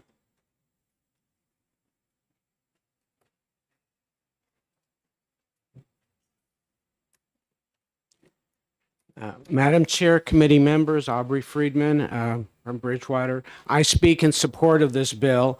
As has already been talked about, and it's well known at college campuses these days, it's the First Amendment is a disaster. They've got the free speech zones, they've had those for years. And I remember reading about an incident a few years ago where a student, they were passing out constitutions, and he got in trouble for that, just for passing out because it wasn't in the free speech area. So, and then shutting down speakers and disrupting and shout downs and all that stuff is just total disrespect for the First Amendment, especially on a college campus where you should be discussing all these things, So the situation is not good. The gentleman who just spoke before, and I'm very big on fire, and I was looking at a report, which I've cited in my backup here. I guess I looked at the 2023 report. UNH was number 16, which is good. It's above average, so I'm glad to hear that it's now up to number 3. So it must be the newer version. But number 3 isn't good enough. This is live free or die. We should be number 1. And lastly, I just want to cite this case. Actually, it goes back from 1957, Sweezy versus New Hampshire. It actually originated here in New Hampshire. A college professor, he was Marxist, so his lectures were obviously of the left-leaning, and the attorney general went after him and was asking him questions about his lectures. He refused to answer, and they were going to prosecute him. And it ended up going to the U.S. Supreme Court, and it was a big victory for the First Amendment, academic freedom, that judges ruled that you cannot do this. These are college campuses where you want to have all different ideas discussed. So that's an important case. And we should honor that case by bringing back the First Amendment to all colleges and universities here, well, public ones in New Hampshire by passing this bill, and that's why I support it. Thank you very much. Any comments from the members? Thank you. Thank you. Chad Pimentel?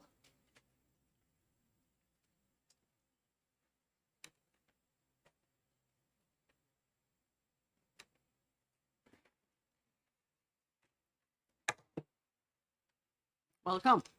Thank you very much. Thank you for hearing our comments today.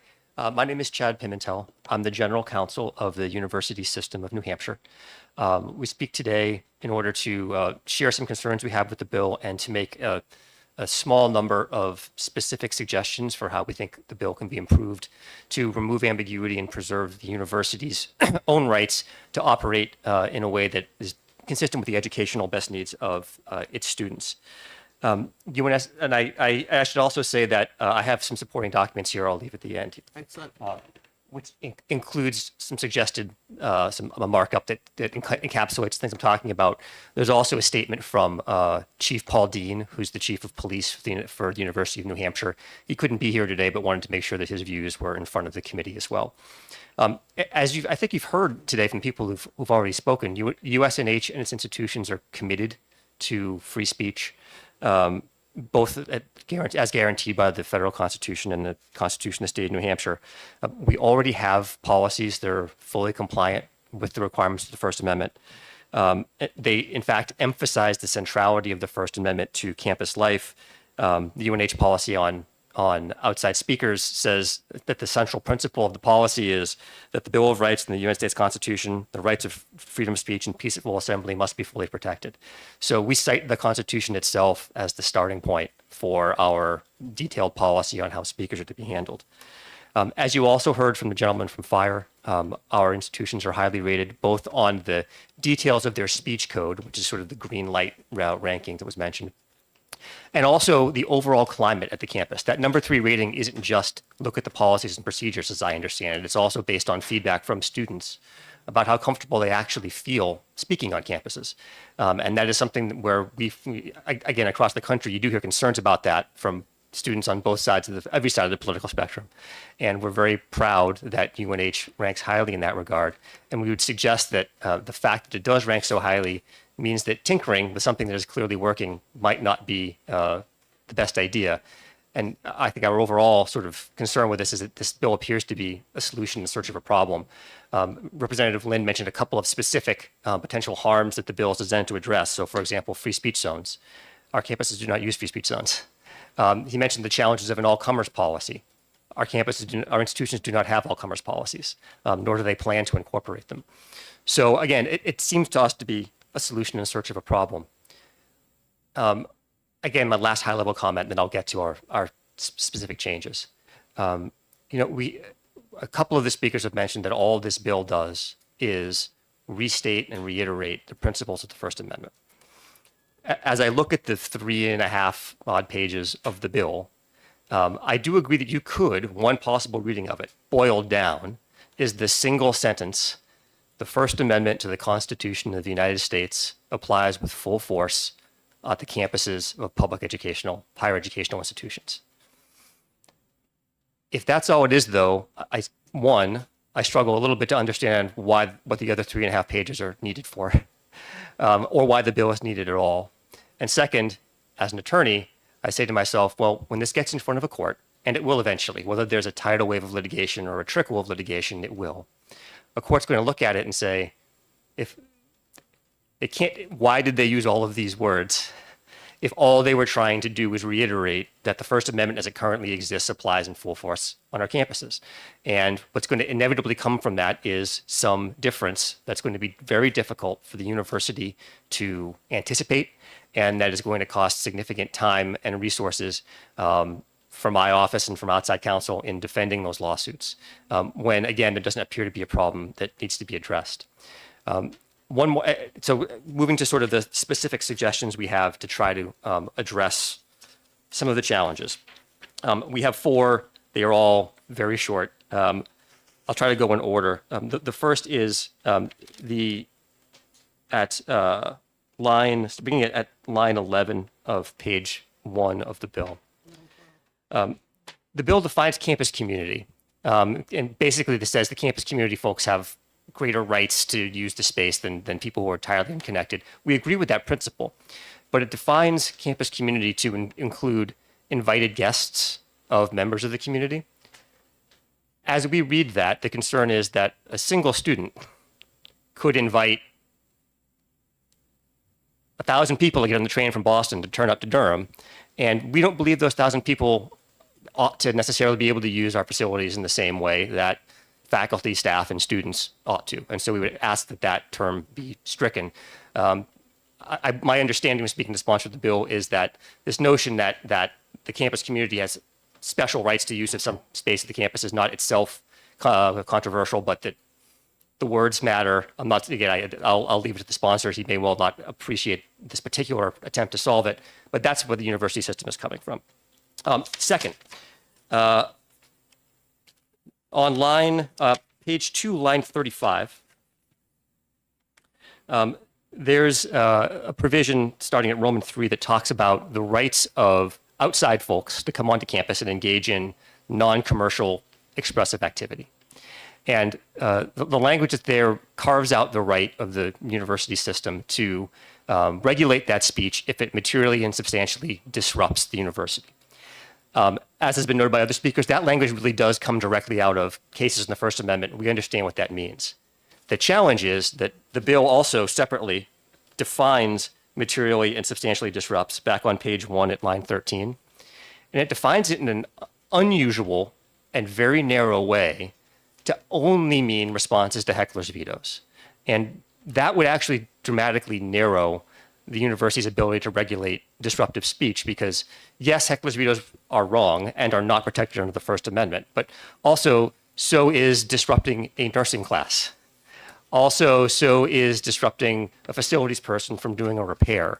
And by taking a well-known phrase and defining it to mean something entirely different, we worry that the university, the bill maybe even inadvertently narrows the university's ability to regulate its own affairs.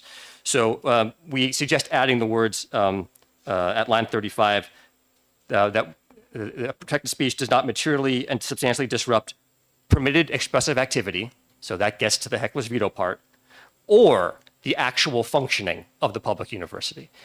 So that way it's clear that, yes, heckler's veto is not protected and the university can and should take action to prevent it, but also it can and should take action to prevent disruption of the education of teachers and future teachers and nurses and engineers and business people.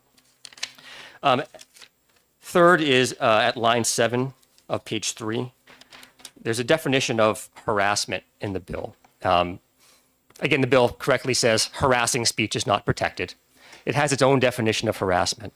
That definition is fine as far as it goes. The challenge that the university system faces is there are lots of other definitions of harassment. There's one in state law. There are multiple in various federal laws, Title IX, Title VI. Those definitions change. Those definitions are not always entirely consistent with the definition in the bill. So we would appreciate it if we could point to those other definitions and say, because those bind the university system, we're required to take action against harassment as that term is defined in federal law. And we would hate for there to be a conflict between what we're required to do under federal law to respond to harassment and what we're prevented from doing under state law because it doesn't qualify as harassment. And the last one's pretty simple. We would ask that rather than taking effect January 2025, it will take effect August 2025, line up with the start of an academic year so that we don't have to change policies and educate students on changes midstream. That's all I have. I'm happy to answer questions either on the sort of the broader issues we have or on those specific changes we're suggesting. Thank you.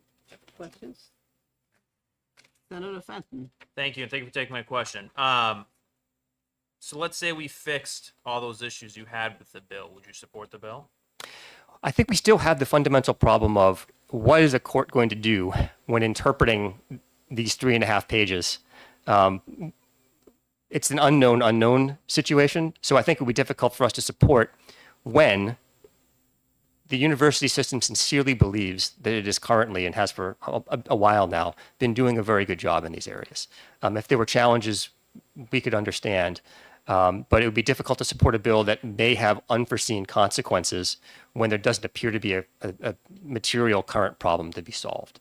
But it would make it the changes would make the bill, if passed, significantly easier to implement on our end. All up. I just want to clarify, because we heard a lot about this is just reiterating our First Amendment rights, and you're saying we are already doing this, correct? That I think that's consistent with everything you've even heard from the folks who've spoken in favor of the bill. That regardless of what may be going on elsewhere in the country, what's going on here in New Hampshire is consistent with the requirements of the First Amendment. Thank you very much. Thank you. Anybody in the audience who would like, see, we have Representative Popovich Muller to speak.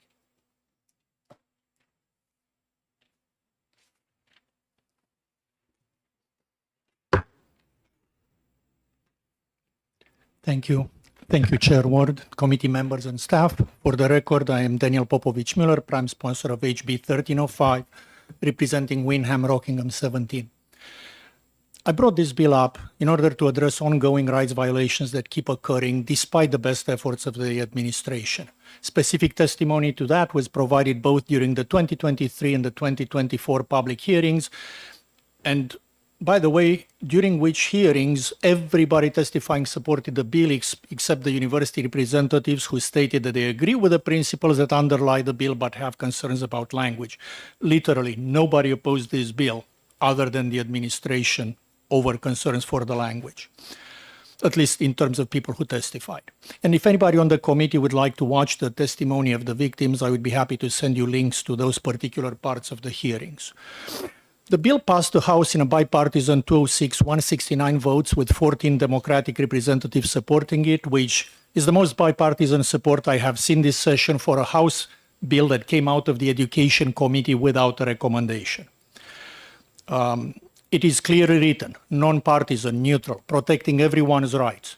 And look, recent events clearly highlight the need to protect the freedom of speech. Anywhere you look in the news, you see people speech getting censored because it is repugnant, because they say things that people take offense with. In the current climate, it's more important than ever to protect this. The bill does exactly that, provides equal protection for everyone, which is why it is supported by so many groups, including the ACLU New Hampshire and FIRE. And by the way, the FIRE rating is high, and it's based on a 72 out of 100 grade, which is barely a C-. I think we can continue to improve on that. And I do want to acknowledge that our university system has been improving.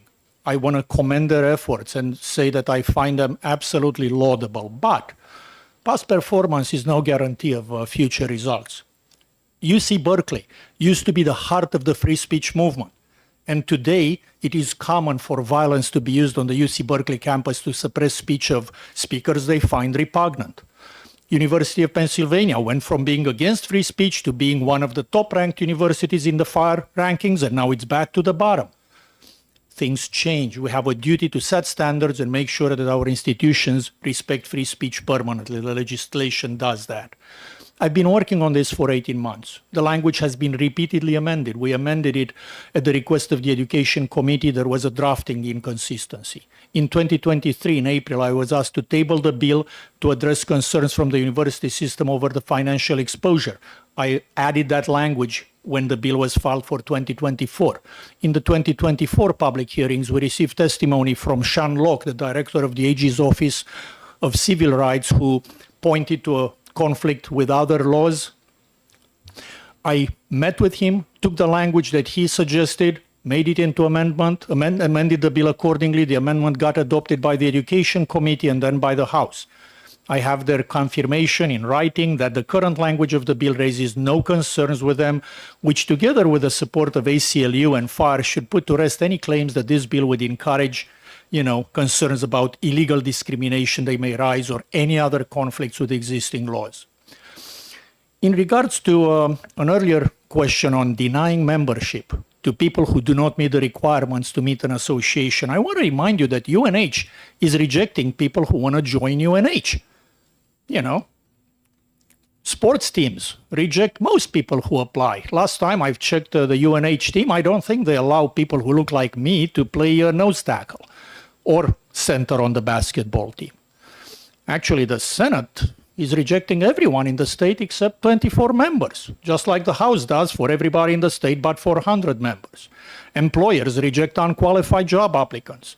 All those are necessary and legal forms of discrimination.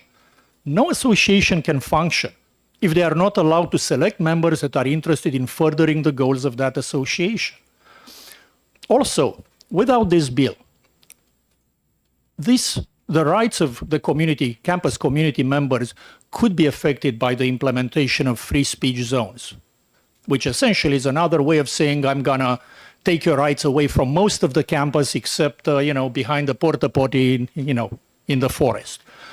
All Calmer policies could be adopted, essentially rendering the freedom of association rights meaningless. And again, the university system representatives have clearly stated they do not intend to implement such policies.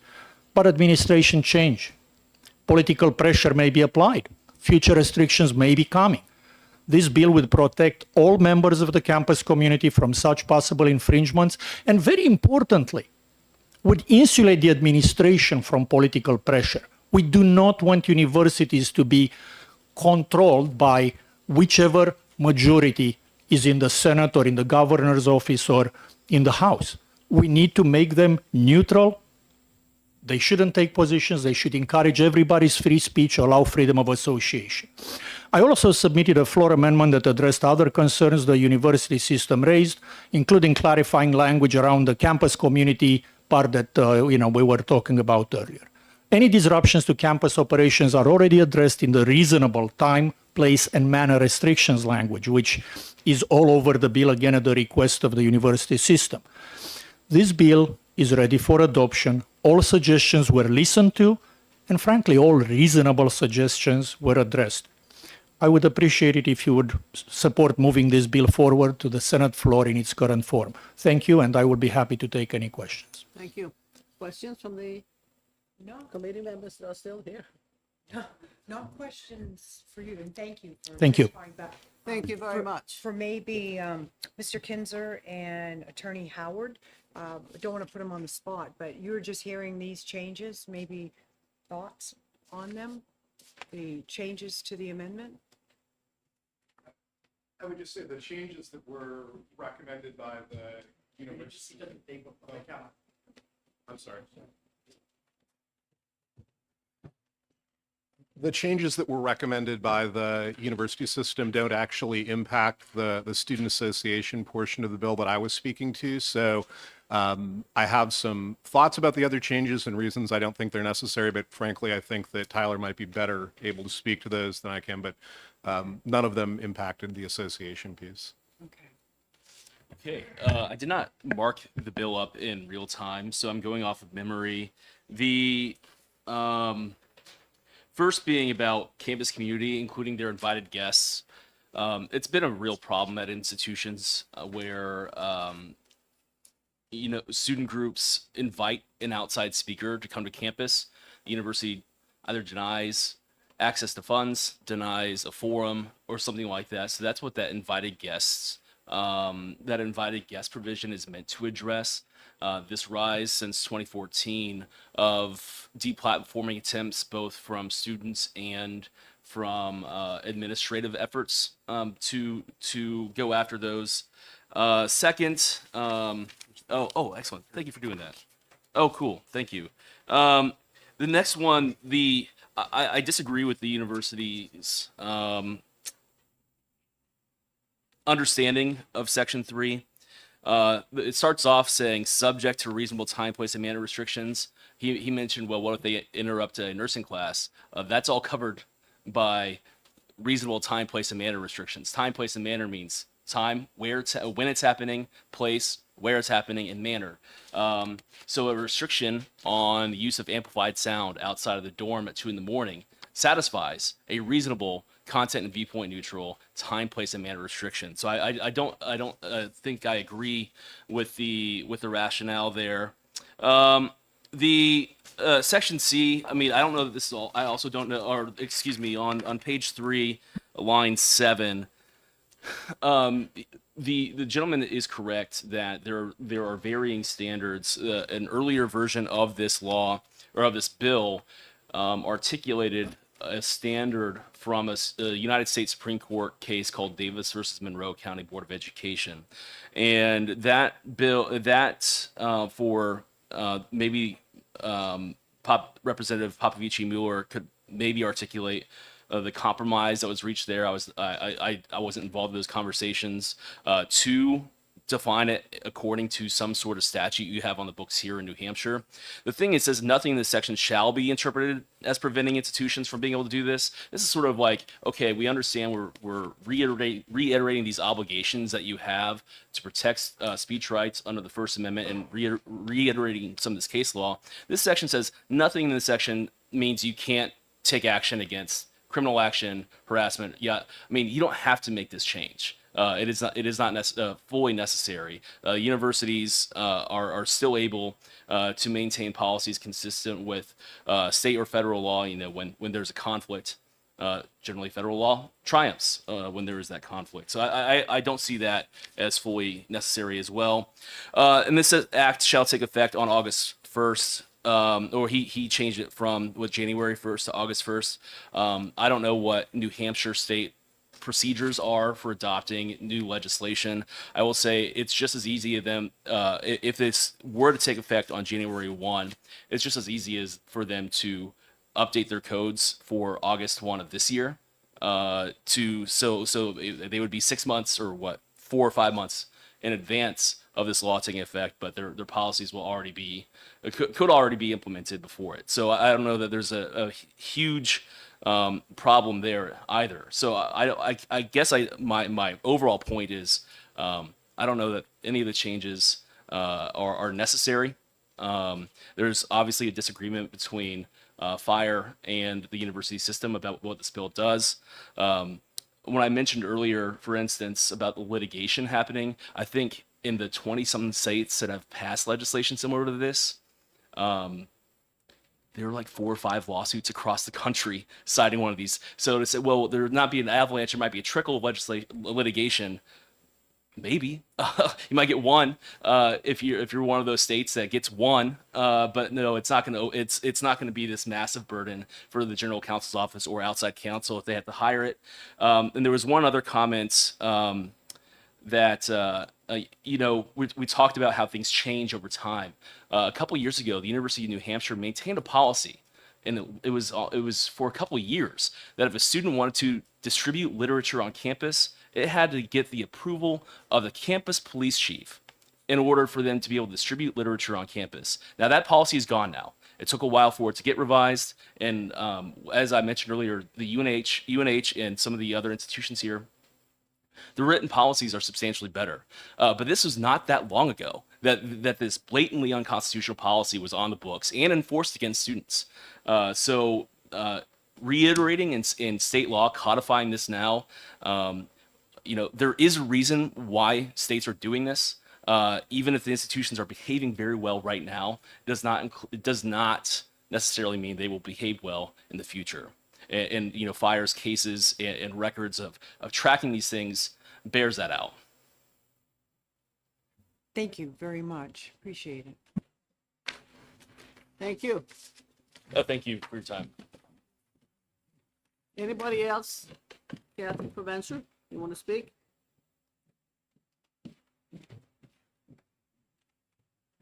Good morning, Madam Chair and members of the committee. My apologies, I had not signed in. I just wanted to respond to one comment. My name is Catherine Provencher. I serve as the Chief Administrative Officer and Vice Chancellor of Finance of the university system.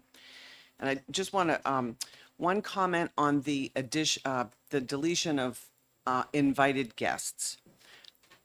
Our campus community, if you're having a gathering or want to do anything with fewer than 25 people, you don't need to have any kind of permit. We do have, time, place, you can't be doing something at 2:30 in the morning outside of a dorm, but you can have a gathering, you can distribute literature, a gathering of 25 people or less. You don't need any kind of a permit to do that. If you're an invited guest or a member of the public, and you want to come onto the campus and distribute literature or have an event or protest, we do require a permit.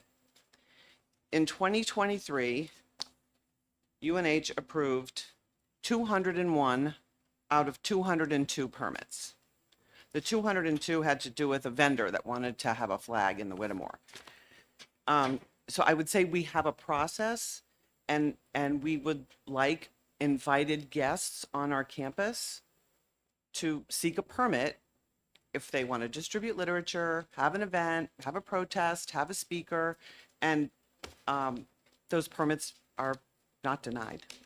So those are my only comments. Thank you. Thank you very much. So is there anybody else in the audience who feel they have to speak on this bill? If not, we'll close the hearing on House Bill 1305. And we go to the last one, which is House Bill 1655.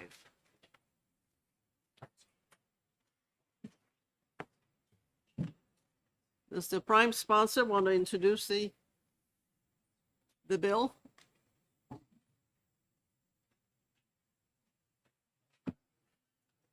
Thank you, Madam Chair. Again, for the record, I'm Daniel Popovich Miller, representing Rockingham 17, and I'm the prime sponsor of 1655. This is a much, much shorter introduction. This is literally I'm counting, 9-word change to a law, which is just allowing the funds that the Department of Education collects for the processing of criminal history record checks to be non-lapsing instead of lapsing. The idea being that they are very small amount of funds that, if they lapse, you create an administrative burden to let them lapse and then ask for them again in the budget. And there is really no need for that given the tiny amount of funds involved. And this has been suggested by the Department of Education, who supports it. And honestly, it passed the Education Committee 18-0, voice votes. I mean, I haven't heard any opposition to this. Thank you. Any questions?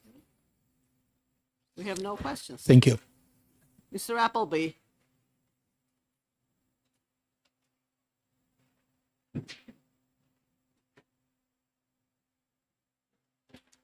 Good morning, Madam Chair, Senators.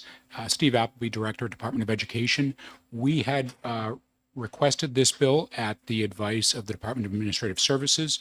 The bill as originally written would take our non-lapsing credentialing fund and continuously appropriate it. So every new fiscal year, we didn't have to go through a lot of extra paperwork to bring funds forward. The bill was subsequently amended by House Finance. And there is now one small technical detail issue with the current amendment as written. I won't speak for our Department of Safety counterparts, but they have concern as well. The way the bill now reads, the line "and for the processing of criminal history record checks," that's what they do. We issue a criminal history record check clearance. So we would request that the word clearance be added so as not to confuse with what they do with what we do. Do you want us to add history record check clearance? Clearance, yes. It's a big order. I know, it's a big ask. And unfortunately, we had originally asked that the language also continuously appropriated be kept, but the amendment was put forward out of House Finance, stripping that out. So,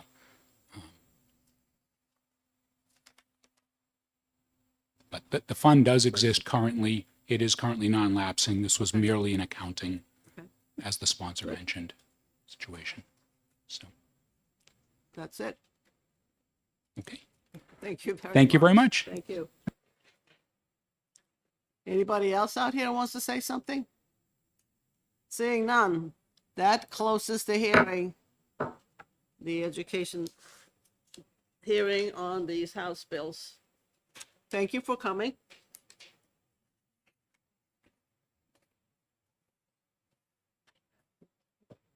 You want to go into executive session? We'll just do this one.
I'll make a motion for consent. No, you We can't. can't, You 3-0. can't- Oh, that's right. Yeah. We have to have five. That's right. We just said that.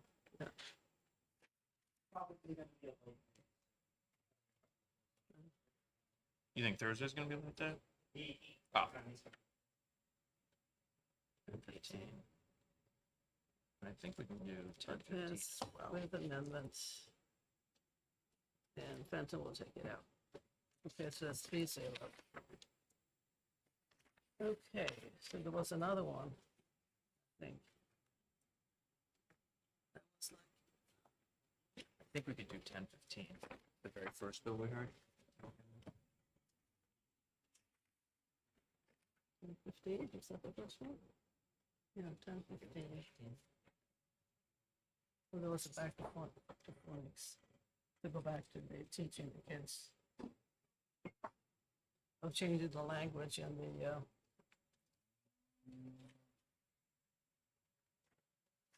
I'm okay with it. I'm good. Yeah. You okay Yeah. with it? All right, move to pass on 10:15. I'll second. All those in favor? Aye. Opposed? So that's 3-0 for that one. You want to take it out? Sure. We can, I think we can also do 1382.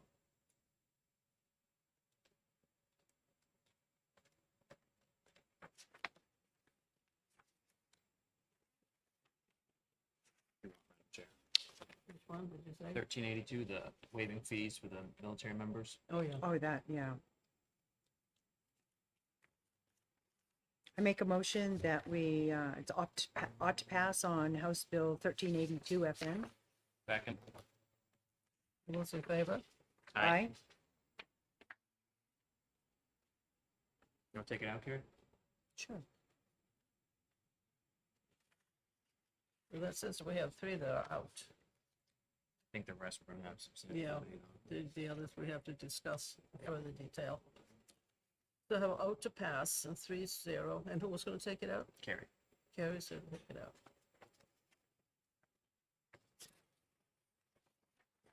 Okay. Yep. Thank you, Madam Chair. Move to leave executive session. Second? All those in favor? Aye. The executive session is closed.